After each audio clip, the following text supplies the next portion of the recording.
Hello అండి, నమస్తే అందరికీ. లాస్ట్ వీడియోలో నేను చెప్పాను కదా, కాంచీపురంలో నాకు 3 టెంపుల్స్ విజిట్ చేయడానికి ఉన్నాయని చెప్పి.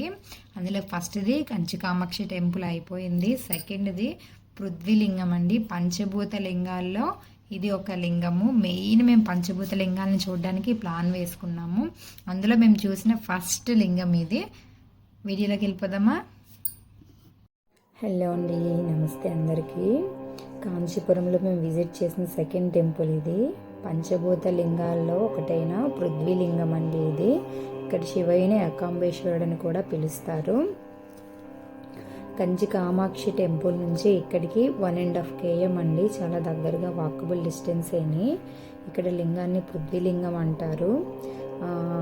ఇక్కడ పాత స్టోరీ చెప్పాను కదా నేను లాస్ట్ వీడియోలోన, ఆ స్టోరీకి దీనికి చిన్న కనెక్షన్ అనేది ఉంటుందండి. లాస్ట్ వీడియోలో చెప్పినట్టు అమ్మవారు స్వయంగా చేతితో తయారు చేసిన మట్టి శివలింగం ఏదైతే ఉందో ఇక్కడ అదే లింగాన్ని పూజిస్తారండి. ఆ లింగమే ఇక్కడ ప్రతిష్ఠించారు.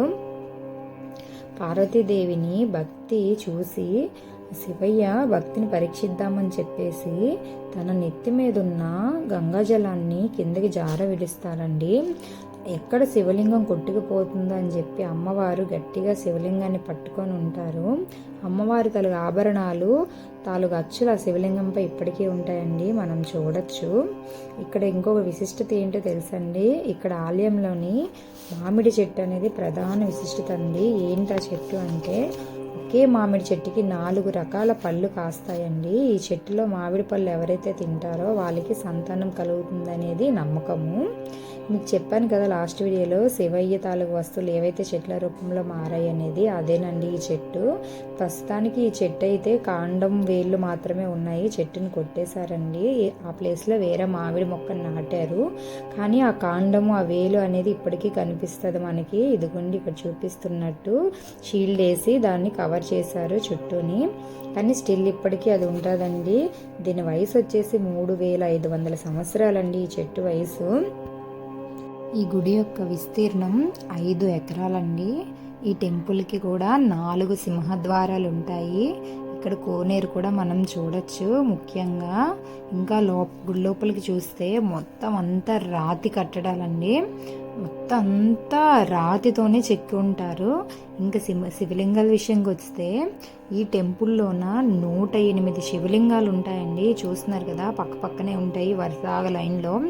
రైట్ సైడ్ లెఫ్ట్ సైడ్ మొత్తం కలిపి 108 శివలింగాలు అయితే ఉంటాయి.